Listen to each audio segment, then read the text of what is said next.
Hey everyone, Hans here. Hope all of you're doing well.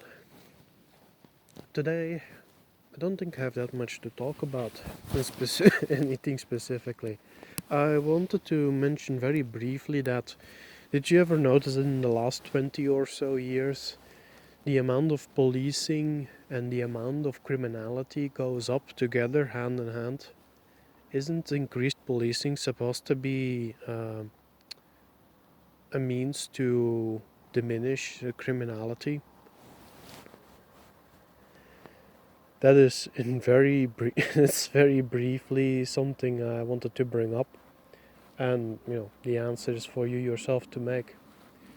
Maybe with one addition is that if it is impossible for you to extend your abilities to, or I shall put it this way, if the policing forces in your society deserve more military grade apparel to protect themselves better during conflict, uh, apparently, whomever is funding all of that equipment, with your tax money, so actually you're funding it.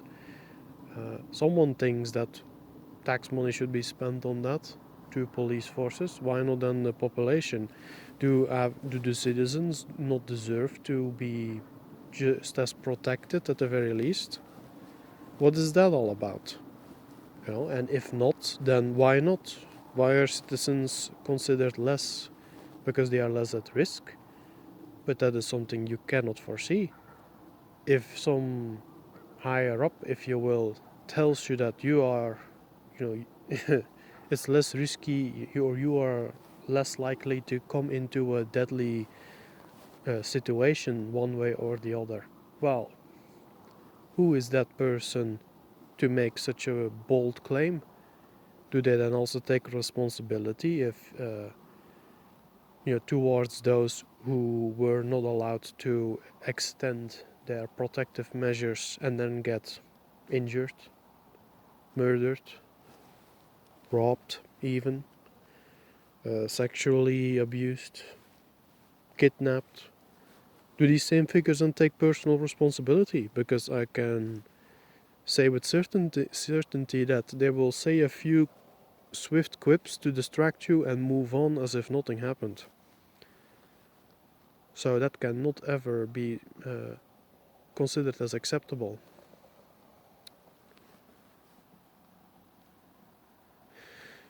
So in Swift, maybe people should start clamoring to regain some lost rights, the ancient right of self-defense, the natural right, and have it appropriately expanded with all the equipment and all the skill sets available for them to garner as they see fit.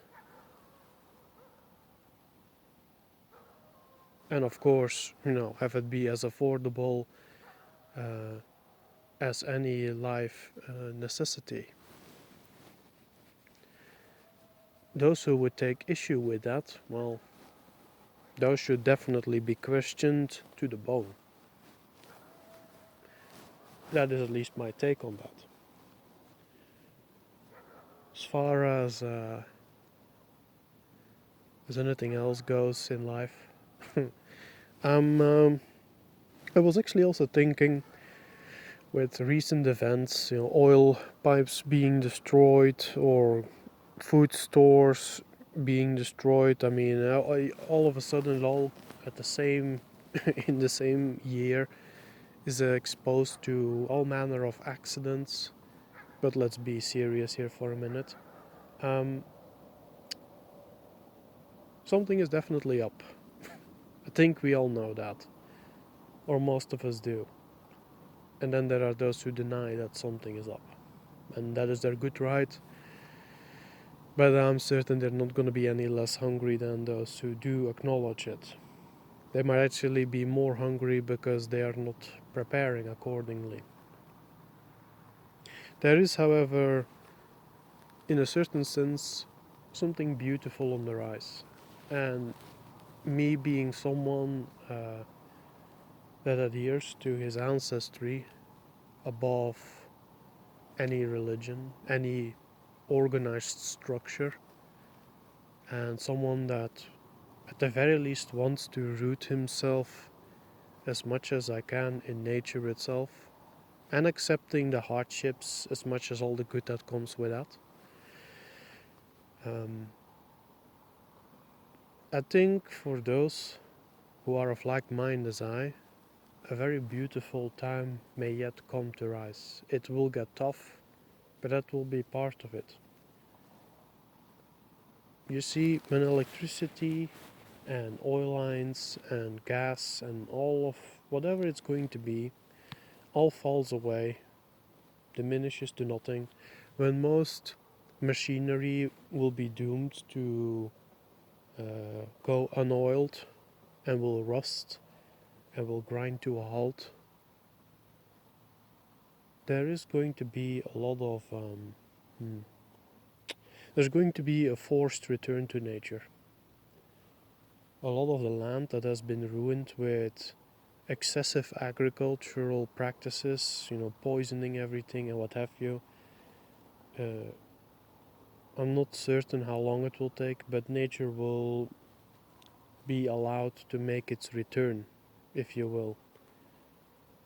A man is going to be forced to go back to that. And by forced, well, nature is a force, right?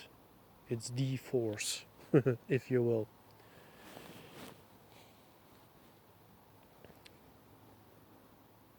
And I was just thinking how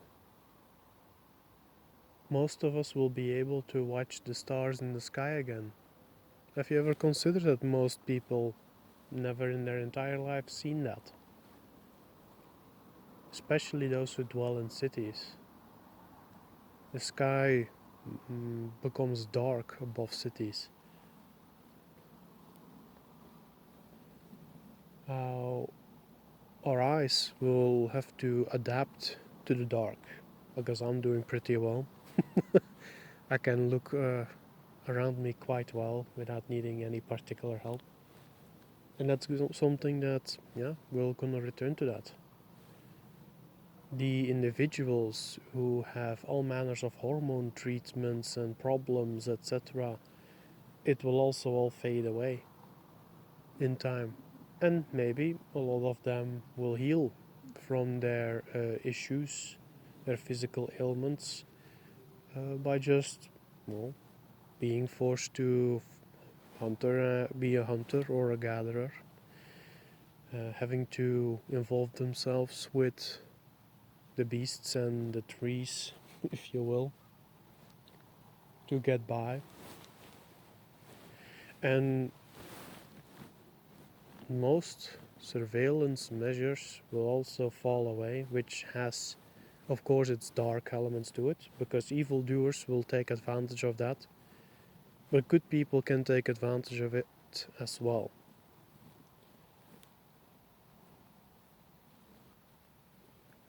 People will be forced, in a sense, to huddle together again for community, for comfort. Those who have friends, like I have from across the earth, uh, I will miss them.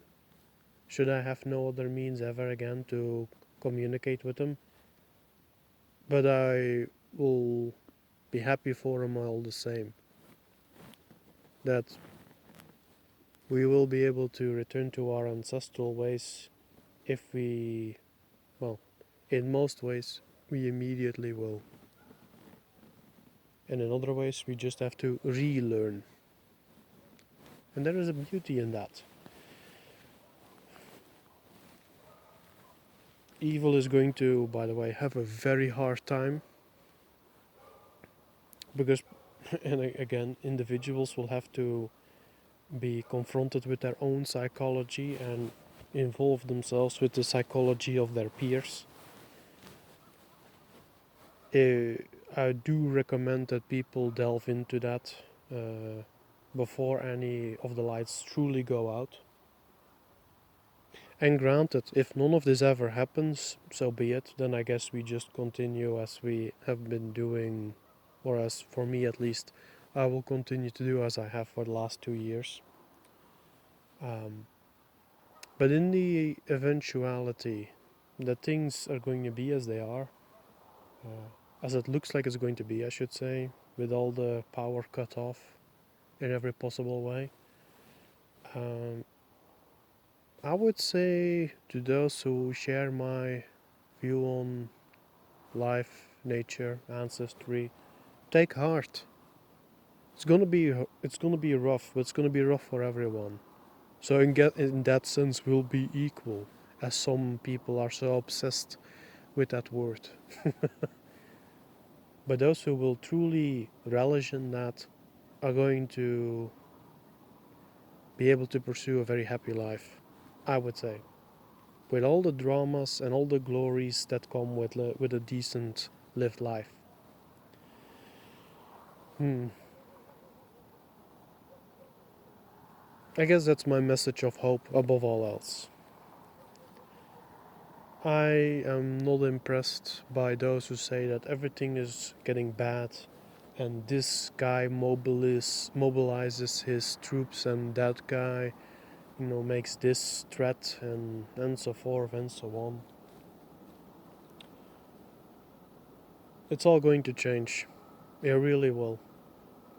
And, well, I would argue overall, as I see it, it will do you, it will do man a lot of good.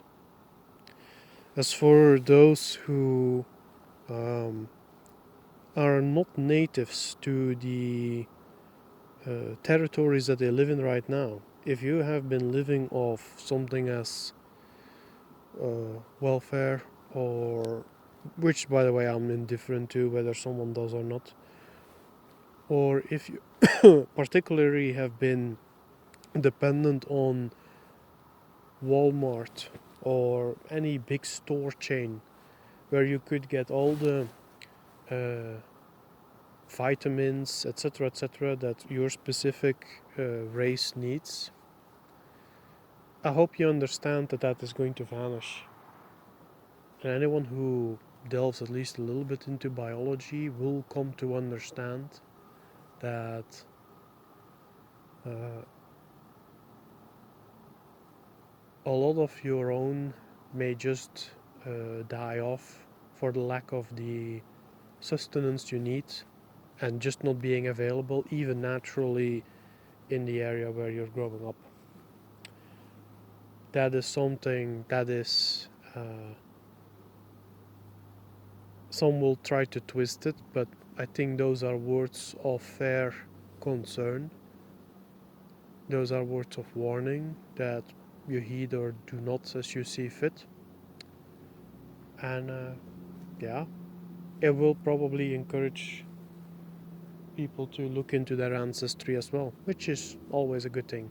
Their genuine ancestry. The idea, the chance that someone is going to hold your hand, even if they hold your hand by force, for those who live like that, it will very likely all fall away. Mm. Yeah. Anything else? Oh yeah, maybe one thing. There is a man who used to have a channel on YouTube. It was taken down, and he said that there are a lot of preppers, as they're called, who want to set up their own little fiefdoms. They are rotten to the core. They are a danger to everyone around them.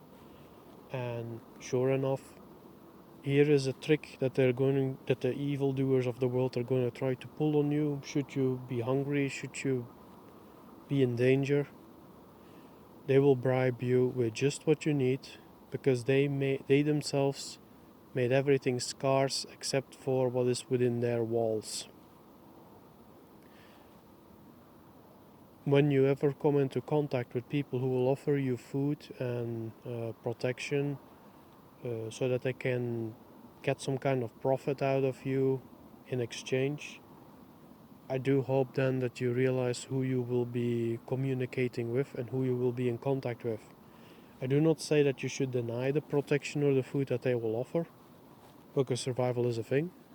Um, But when the time comes that these evil types will ask you to do evil things on their behalf, that you will at least have the decency to say no. Which might be a very hard thing to do in the moment, but I think there is something as tainting your soul, and that is when you're willfully, and maybe even ignorantly, working together or working for those who are anti-nature, to put it shortly, anti-white.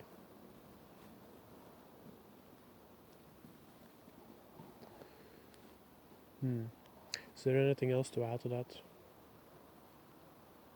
Yeah, and again, this is a message of hope. You know,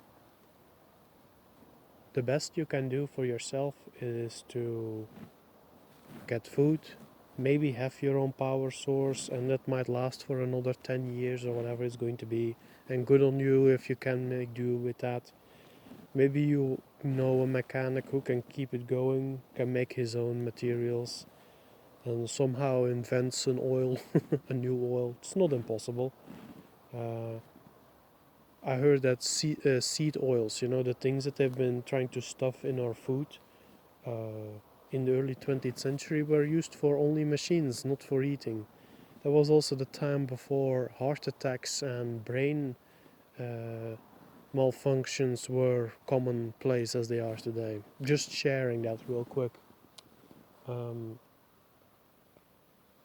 yeah, perhaps inventive and creative people, those with a knack for it, may be able to sustain communities in that sense for power. And I suppose, yeah, learning a skill, learning two skills, learning a few, be a jack of all trades, whatever it's going to be someone of value. If you have a good head on your shoulders and you have capable hands, or just one of the two, it should not be impossible for you to find a good place to belong.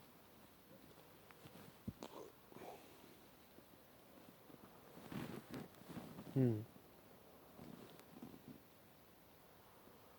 So that is, I guess, the message of hope and warning and in good spirits that I will offer for now. Um, uh, and maybe just some general advice is learn to get used to the dark, learn to get used to quiet, learn to get used to animal, well, I like to call them forest spirit sounds, and or sounds of beasties. Get used to taking to washing with cold water. Get used to what else could there be? Get used to just general hardships. Challenge your body, strengthen it. It will give you. Oh, and I've talked about this with some people. Fasting. There are some who argue that fasting is just generally unhealthy. In my personal experience, as long as you don't exceed about 3 days, then you're good. Then you're not digesting your own body necessarily, and you actually, in some cases, might clear up your mind if you have been eating an unhealthy diet. Yeah, unfortunately, I speak from from experience there as well. But I'm doing a lot better now, and I've shed off a lot of bad habits. Yes. Also, if you think there is a habit that's going to get in your way, that's going to distract you, going to make you nervous, jittery, whatever, better try to get rid of it now while you still have like a bit of a cushioning, if you will. And all else, I suppose, will have to work itself out. Oh, and there are some people, even the white positive sphere, who say that, oh, well, if all of that happens, then you die. You die, that's all that happens. Well, yeah, you try convincing, you would, let's put it this way, just look back 100 years of farming communities. If that sort of condition gets you to die because nature wants to kill you apparently, well, guess what? Nature also gives you the chance to stay alive. Granted, it could do with a big healing, and it's not going to be as bountiful as it was 100 years ago, but that can be worked out. And the tough ones among us, and lucky ones too, and the intelligent ones, definitely if they cooperate with each other, will be able to, you know, will be able to overcome yet another hardship. It's definitely not the worst situation for those of European descent in particular that historically we've gone through. We'll, yeah, we'll be hurting, but we'll be fine. It's what we do. As for all the other races, well, I think you should also pursue the destiny of your own people, and that is often best served in the realm where your people originated from, the natural habitat where they come from, if you will. But maybe Hans is also talking nonsense. It's also possible, right? Having said all of that, I think I'm gonna call it one for now, and talk to you all soon. Bye bye.